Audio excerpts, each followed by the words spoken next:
Bismillah ar-Rahman ar-Rahim. Assalamu alaikum wa rahmatullahi wa barakatuh. A day reminder, this is Gabriel Al-Romani.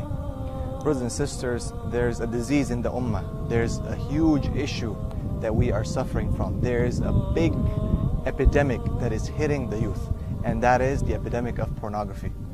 Brothers and sisters, oh you who believe, it's not just the non-Muslims, it's the Muslims. It's not just the non-practicing Muslims, it's the practicing Muslims. SubhanAllah, I was studying and listening and doing through some research, and I found a brother that actually took some interviews and samples, people who are going and frequenting the masjid 5 times a day, people who are actually praying, people who are doing da'wah, who consider themselves that they're involved in the masjid and so on. These people, some people are watching pornography. Husbands, wives are watching pornography. Children, youth, students of knowledge are touched by this disease. SubhanAllah, it's something that has really hit the ummah heart. I was also doing some research. The top countries by name that are watching pornography are searching for the word sex, and a lot of them came to be Muslim. I'm not going to name those countries, but you can do a little research and you'll find that yourself on Google, based on the statistics of Google, the search engine. So SubhanAllah, I want to share with you two stories that have really hit me really hard, SubhanAllah. And this is something that is affecting, is splitting families, is destroying lives of people. People are losing their jobs, and not just that, people are losing their deen. You are watching something that is haram, you're watching some images, some videos that SubhanAllah are forbidden, and not just that it causes you to lose your deen, or SubhanAllah, as if there will be something little, but it's actually changing your psychology, the way you think about sex, the way you think about the husband-wife relationship, the way you see the opposite gender in reality. It's really rampant. It's changing a paradigm shift in the terms of homosexuality and lesbianism. So I want to share with you two stories based on this.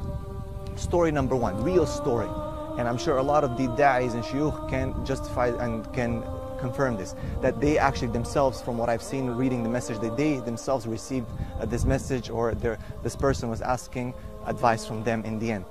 This is a person the father of a young daughter, married, happily married. He says in his email to Sheikh Yasir Qadi and Yahya Ibrahim and other scholars, he says that I am a husband, I'm happily married, I have a beautiful wife and a beautiful child. And he said, but I was addicted to pornography to the point that it didn't matter what people are telling me. People told me, the shuyukh, the brothers I mentioned, were telling him to fear Allah, to do this, be careful, Allah's watching, and so on. And I just didn't care anymore. There's a difference, SubhanAllah. Some people, they're into this, they're suffering, they're fighting with it, they're making tawbah, and some people just don't care anymore. So this person was of the second group. He didn't care anymore. He just wanted to do it, just wanted to watch it. And obviously this is associated also with masturbation, watching pornography. So he just wanted to do that, this act. And he said that my daughter came to me one day and she just wanted to play with me. She kept bugging me, but I was watching pornography. And SubhanAllah, he's watching and his daughter's there. And he said, I kept going, I kept pushing and go play. He said after some time, it was very quiet. Then I turned around and I saw my daughter laying on the floor. And he's like, I went to her, I thought she's playing. And I picked her up and she wasn't breathing. And I rushed her to the hospital and the doctors pronounced her dead, saying that she choked on a small piece or toy or something that she swallowed. And he said, I just buried, before writing you this email, talking to the scholars, the da'is, he said, I just buried my daughter. And I just wanted to share with you. This person was depressed. This person was just in pain. So he just lost his daughter right now because he didn't pay attention to her, because he was busy with pornography. Brothers and sisters, this disease, this phenomenon is going to touch every single one of us. It's going to touch our families. It's going to touch our ummah. It's going to cause problems in our deen. Look at this brother, what happened to him. This brother is writing and he probably crying, probably beating himself in the head for what he has done, for leaving his daughter, to swallow that object and die, SubhanAllah. Because Allah subhanahu wa ta'ala, of course, these are sins, these are personal sins, but in the end it will come to hunt us one way or the other. It will be a test upon us. Alhamdulillah, inshallah, that little baby is in Jannah, inshallah, without any issues and any problems, alhamdulillah. But this brother has to live with this thought in his mind that my daughter died because I didn't pay attention to her, because I was watching pornography. How will he face his wife? What will he tell his wife? What would he tell his wife, his family, his people when they ask him, what happened to your daughter? And imagine that, compare that embarrassment to standing in front of Allah subhanahu wa ta'ala, day of judgment. And Allah subhanahu wa ta'ala is asking, Ya Ahmed, Ya Muhammad, Ya Aisha, Ya Maryam, what did you watch? Where were your eyes? Subhanallah. The second story I want to tell you is the story, again, it happened, and I heard it from a friend of mine who was the friend of this person who himself said the story. He said that I was also watching pornography, and one day, as I'm watching at night, when everyone's sleeping, no one's, my daughter came to me. A little girl, 3 years old or so, very young, came to me, and she saw me watching it. And I was so embarrassed. And I looked at her, and she said, Ya Baba, oh father, ittaqillah, fear Allah. Subhanallah, a little 3-year-old is telling her father, fear Allah. He said, I felt so embarrassed. I never ever, not just because it's my daughter, but because she used those words, fear Allah. He said, I never return to pornography again.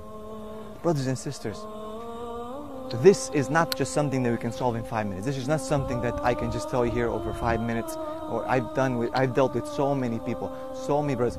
I want to share, just before I leave you, something that a brother told me to tell you, a message to the people, to the viewers. This is a brother who is in da'wah. This is a brother who is he's shy, he doesn't want to reveal his name. But he said, please share this story with the people so people might understand this agony that he's going through, this fight that he's going through. This is a person who's making tawbah every day because he is caught in pride. He's actually, subhanAllah, converted to Islam. He is a new Muslim. And he is doing da'wah. If you would see this person, you wouldn't know. He's in the masjid, he's praying, this and that. He's a person who is calling to Allah. But he says, I'm suffering from this. He's like, I keep going back and over, but I keep making tawbah, and I keep fighting.